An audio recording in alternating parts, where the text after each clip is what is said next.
You're listening to WRUULP, Savannah, Georgia, 107.5 FM, WRUU.org. We are Savannah Soundings, community radio with global soul. You're listening to music local and sustainable, and I'm your host, Dave Lake.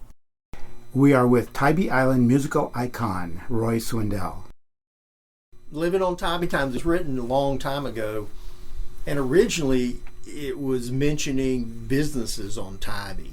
You know, all the little local places, which 99% of those now are closed. So at some point in time I said, maybe I are not to do that. If you're afraid to change something, you're in trouble. I don't think anybody comes up with the perfect right off the bat. Sometimes maybe, but most of the time, you look at all the great songwriters, they just edit, trying to narrow it down, the right words, get the right phrasing. So. When did you dramatically change living on Tybee Time? It was probably 6 months or so after I originally wrote it. And that was places were going out of business. Yeah, you know, some places were, and everything changes, nothing stays. But then I got to thinking about Tybee itself. What is the attraction with Tybee? Started looking at it more from that angle. And the concept was never to make it the official song of Tybee. The song's actually fairly old, but just more Tybee. And even though I don't live at Tybee, Tybee's been very good to me. I have lifelong friends at Tybee. Through some of my illnesses, their support has been tremendous. So you got to be more thinking about that. What's nice about Tybee that maybe somebody's never been here could hear. And there's been probably a dozen songs written about Tybee. They're all different. They all have their little moments and things like that. But I got to thinking more like that. There again, being a dance band type thing, coast of Georgia, beach music, I thought about that kind of beach music shag type thing. So that was all there. And now I get free parking for life. So there you go. Quit school, kids. And write songs about Tybee. When I listen to that song, living here comes to me. It's everything. When I sit on the deck, it's everything that it means to me. You have sun and surf on your mind. You have a cool drink in your hand. You're going to take a walk on the sand. That's just, to me, what living at the beach is like. Well, it is. And that's what I was going for. You know, the lighthouse and the park, and just those are the things as a kid growing up in Savannah and coming to Tybee. Those are the things I remember. But yeah, that's what I was going for more. Never thought of it being anything. And actually, if I can give a shout out to John Brannigan, he's the one that started the campaign about make this theme song. I get kind of humbled by all that stuff. I don't write things for that reason or saying, hey, make this the theme song. But so I was real humbled when they did that. It meant a lot to me. Still does. It really touches on a lot of things that you really don't think about, and I really didn't think about, that love it when it's sunny. But the line, the moonlight on the ocean is so clear and bright. Just another wonderful Tybee Island night. Living here and seeing the moon rise over the ocean is inspirational. The beach is an obvious thing. You know, it's all the other little things, though, that make it very personal to a lot of locals here. You know, there's an assumption that everybody at Tybee just goes to bars every night, and that's just not the truth. But there's more to it. You know, and granted, you can't take the beach out of the equation, but I've always felt here that you could come up to somebody and say, so-and-so has a health problem, needs money, and they could go, I hate that SOB, here's $100. They still will help you or help people. If they don't like you, they're going to help. It's a good community. I've always said they're trying hard not to grow up here, which is a struggle, that dollar on one hand and just stay where you are. But I talk to a lot of tourists that like it here because it's not a Hilton Head, it's not a Myrtle Beach, and you know, it's not all that. It's a small town with a beach. So I was going for that in the song, and like I say, just that atmosphere. I see people when they come here for a vacation, and that first night they're wearing what you call resort wear. You know, they got the nice pants on, they're dressed nice. But the longer they're here, the more they realize you don't have to do that here. Shorts and a t-shirt and flip-flops are fine. It's more the person you are than how much money you have, what you look like, what kind of car you're driving. That's what matters around here. So It's my 2 cents. I'm sticking to it. Yeah, it was really interesting when we first moved here. We tend to spend, for a variety of reasons, including work, we would tend to spend the summers out here with the long days, and then stay at the townhouse in Savannah for the winter. Yeah. And old timers would come up to us and say, "You got it exactly backwards." There are certain people here that you don't see during the summer. They stay in their house, and then when winter comes, they back out again. I like it in the winter. I like that solitude and that kind of quietness, and it's a whole different personality. I understand the economic part of it too. It goes both ways, and it's something you have to deal with. I think they've done a good job as they can here trying to control that. There's only so much you can do. I have to admit, I do love the economic value of the tourist. I do love the time when they're not here, but I'll be the first one if they stop and ask me a question, ask me directions. I'll give them directions, and at the end, I'll always say, "Thank you for coming to Taipei." Yeah, exactly. Also, you have a couple of really nice blues songs. The first one that comes to mind is Lightning Boy and Blind Dog. Yeah. I was watching the movie Crossroads with the little Karate Kid guy. And the black guy, that's their name. And in that movie, they're going to go to Clarksdale to find Willie Brown. Rumor had that Willie Brown wrote songs for Robert Johnson, and there's some lost songs out there. But yeah, I like that song, and the little lick that goes with it. I'm trying to get Ray Lundy from Bottles and Cans to sing that, because he's got the voice for him. But yeah, that really all just came from that movie and that concept of going to Clarksdale, which a lot of blues musicians make that trek. And Robert Johnson at the Crossroads, Selling Your Soul, that whole story behind that. So that was a song that kind of almost wrote itself. It was kind of right there in front of me. I just had to piece it together. But it's one of my favorites. I like playing it.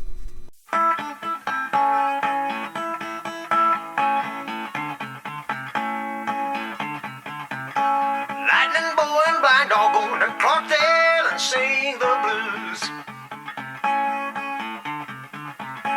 Lightning boy and blind dog going to Clarksdale and sing the blues.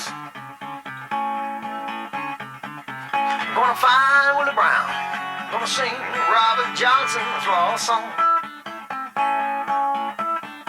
Left Chicago on a Greyhound, $20, a guitar and a heart.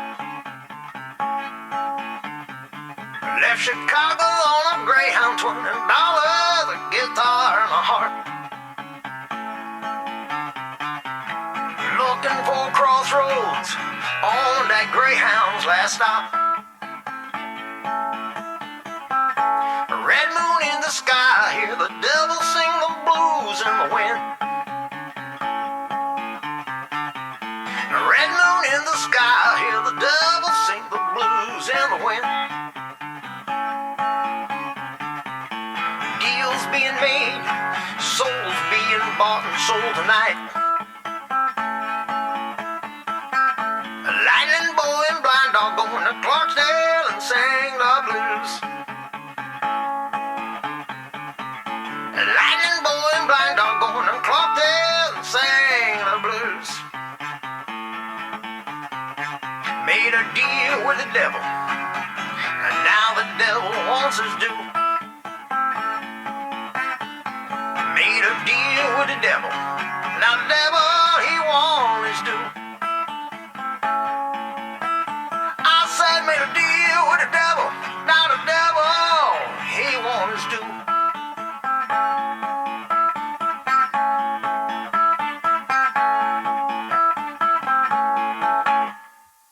One of my favorite lines is, "Deals being made, souls being bought and sold tonight." Yeah. That whole Robert Johnson mythology, if you know any of that history, that was that whole thing. They sold the soul to the devil at the Crossroads, and which has been a traditional blues thing for years and years and years. Musicians will do anything for a buck. So, in a sense, do you sell your soul to the audience? You do. You're only as good as your last song.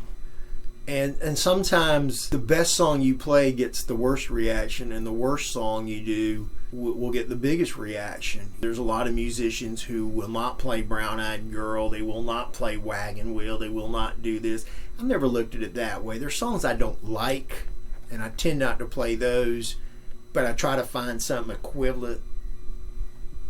But I'm a working musician. I have no delusions of I'm going to try to be a star and be this. This is what I do for a living. So if you want to hear it and you're happy, I'm fine with it. There are some musicians who will only play original music, and that's a wonderful thing, but unless you're Paul McCartney and can write 3 hours of original music that people actually want to hear, that's tough to do. I've never understood that because I've always equated, people say, I won't play a cover song, and I said, well, that's like you're going to write a mystery book, but you're never going to read a mystery. So, I mean, you'll learn from other people, and if you look at all the greats, they all cite their influences and who they learned from and stole from. So I just like to play. People are happy, I'm happy. I have my little moments. I have songs I like to play. I have some that are top of the list, but if you're happy, I'm happy. At an event like the Savannah Singer-Songwriters, of course, it's original music. That's the whole focus. Right. But in a bar gig, how much original music do you put in, if any? Nowadays, actually, you can do quite a bit. There are some places that are real open to it. It all depends if they're more listening or a dance type crowd. You actually have people now that will come up and ask you, do you do any original stuff? If you play something they know and then go, hey, this is what I wrote, they're liable to listen to it more than you just playing a lot of songs they don't know. That's where the songwriters thing is very good. People come to listen. And one thing about moving to the Post Theater, there are no distractions there. You're there for one reason only.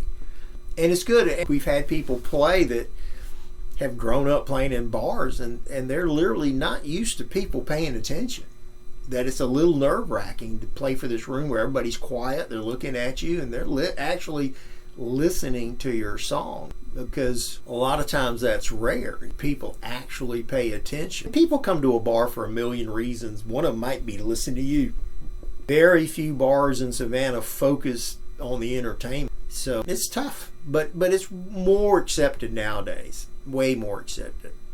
And I will say this, is as much as things change in a bad direction, on the other hand, with YouTube and all these other things, you can become world famous sitting in your home. If you get the right video up on YouTube, you get the right connection with the social media, it can change a lot. It's just, but financially it's hard. You know, clubs will say, oh, you'll sell a lot of CDs. Oh, you'll make a lot of tips.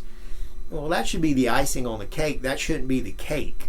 But, you know, the thing is, we're not going to pay you a lot, but you can sell a lot of CDs. But there's a generation now who have grown up thinking, well, that's the way you do it. And unfortunately, even for the good bands, there's just a mentality in a lot of bars, again, where we're going to pay this much money, and that's just all we're going to do. If you don't like it, move on. And there's 20 bands up there that'll take your place, you know, so you have to be real creative about it. And with, again, the change of the music industry from the CD to the digital download, oh, yeah. I sort of have to think very hard of where I'll play a CD.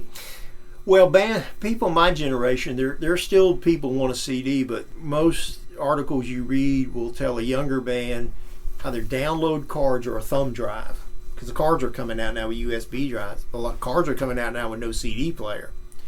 So that is the thing. Now, the other side of that, local bands now are putting music out on vinyl. That's come full circle. It's never going to replace CD or MP3 players or stuff like that, but it's come back around to that novelty thing of putting out vinyl. The other side of that is, when I was younger, you wrote a good song. Well, now you had to write 11 more songs to make an album, because they had 12. You didn't have to do 12. Nowadays, though, you can write a really good song, record it, put it up for download. You don't have to write an album anymore or do anything. You can do it one song at a time. So that's a plus there to a degree. We all bought albums that had one good song on it, and the rest of them were just kind of filler or something. So that's a positive thing there too. But that's everything in the world has changed like that. So you kids get off my yard. Goes back to that theory. Yeah, I have to admit, when I was going through my CD collections, well, actually they were in two places, some here and some at the townhouse, and to move out here to Tybee, it was interesting to go through all the pop CDs that I had, and asking myself, why in the heck did I buy this thing? Oh, I know. I probably have 2,000 record albums at home. Probably half of those I have on a CD. The other ones I'll never listen to. Friends just used to give me the record albums. For a long time I was burning them all to a hard drive. Now it's kind of dawned on me, I'm never going to... I have probably 50,000 songs on a hard drive right now. I'm never going to listen to that many songs. And the other thing is, if I wanted to, they're on YouTube. You know, I can find them anywhere in the world. Now, I do have some obscure stuff, one-off things that, you know, I'll keep, but there's a point where you realize what I liked about album were the artwork, and I'm glad to see vinyl coming back for that respect alone, is the artwork on the covers. You know, I used to buy a record album if the artwork was impressive, you know, just for that alone. So that will open up a venue for graphic artists and those people, which, you know, I don't think anybody ever bought a CD because, ooh, the cover on that. So that opens a, you know, one door closes, one door opens. It's always going to be that way. It's like music right now, especially in Savannah. Americana kind of acoustic music is huge right now. I got friends who are drummers and say it would be better if they just bought a Cajun and sat on a box and played it, you know. And you go to the music store now and you see young kids all crowded around the mandolins and the dobros and all, and where it used to be that Stairway to Heaven over here, and you don't see that. And good or bad or indifferent, it does open doors for more and more people. So it just changes, you know, everything changes, but everything comes back, you know, it all swings back around. You listen to something by the Ramones now, and it sounds very tame and very mild, but me and you were, when they came out, like, what in the hell is this? Of course, that's when disco was huge, but you listen to that in the Clash, you know, you go, oh, but you listen to it now, and it's just kind of meh. So it all circles around. Like I've said before, good music will always survive. Doesn't matter who does it, how it's being done. If it's a good song being played well, it will survive. So, but it is hard getting that out to people now. They're just, we're bombarded by music nowadays. I remember Sunday listening to the top 40, and you would go to school on Monday and you would talk about those top 10 songs. Really, your only source was that radio station. Well, now you can have 10 people in a room and they listen to 10 different things from 10 different sources. But I think it's all better. It's a much wider musical world out there now. A good example are fiddle players. Colleen and the Accomplices, a couple other people in town. 15 years ago, I don't know if there was a fiddle player in Savannah, Georgia. And if he was, he probably just sat at home. So that's changed. That's a door that's been opened in that amount of time. Do you have a favorite song? Of mine? Yeah. I really like, you had mentioned it, River of Love.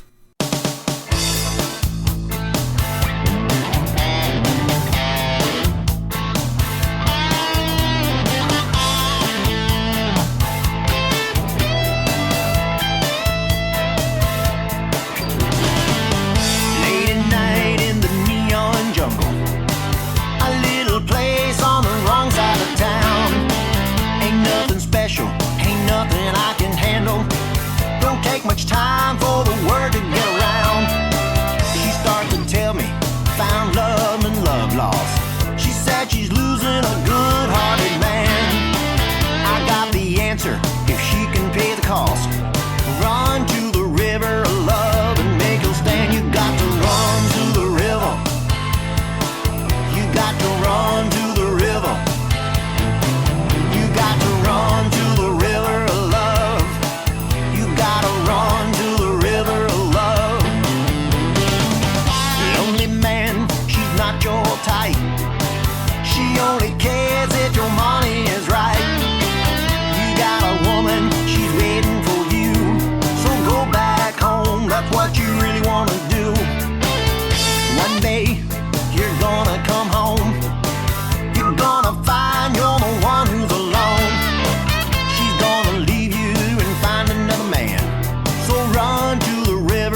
take much time for the word to get around. I can take you to the banks of the river, bless you with the water from the promised land. You got the courage and power to deliver. Got to run to the river of love and make a stand. You got to run to the river. You got to run to the river. You got to run to the river of love. You got to run to the river of love. You got to run to the river of love. You gotta run to the river of love.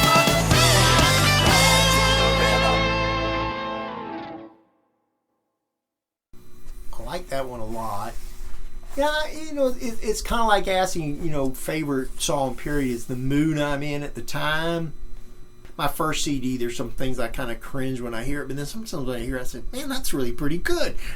So it's the mood I'm in. But there's a few. River of Love is always, I always like listening to it. Because I can remember things when they were being done. It brings back a memory of something, of where I was, and just things like that. So, and I think any songwriter will tell you their favorite one is the last one they wrote, because it's new.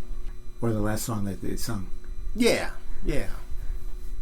So it's hard to say they're all your little children. Depends on how they're acting up that day. Well, talking about River of Love, what was the inspiration for the River of Love? Tar lick.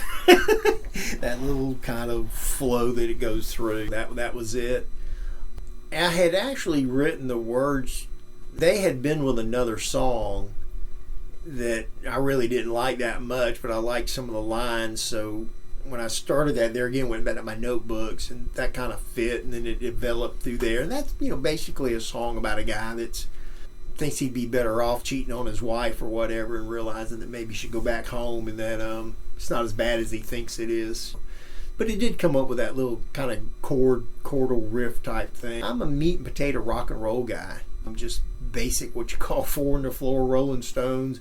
That's what gets me excited. That's what I like to play, and that song just had that kind of grind to it. So once I get into it, then once I get that initial idea down, then it kind of starts coming from there. Yeah, lonely man, she's not your type. Right. All he cares if your money is right. Exactly. Yeah. Which that comes, I guess, from observing bar conversations most of my life. So. And the warning that you're going to find that when you get home, she's going to be out with another man. Yeah, you're going to be the one alone. Yeah. And I mean, part of that is I've witnessed that, watching in playing in the world of bars 6-7 nights a week, just seeing that interaction going on and that expectation and how it turns out to be. Somebody thinks the grass is greener on the other side, and everything else involved. I'd spent probably 15 years on the road traveling.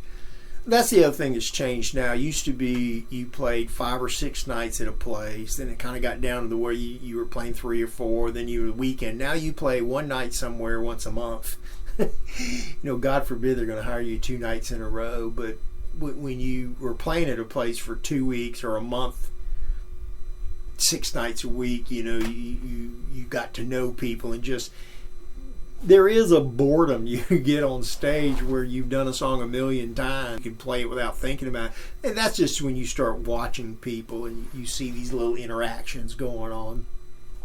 I think any songwriter or even artist or people that their eye is always attuned, or their ears are attuned to that kind of.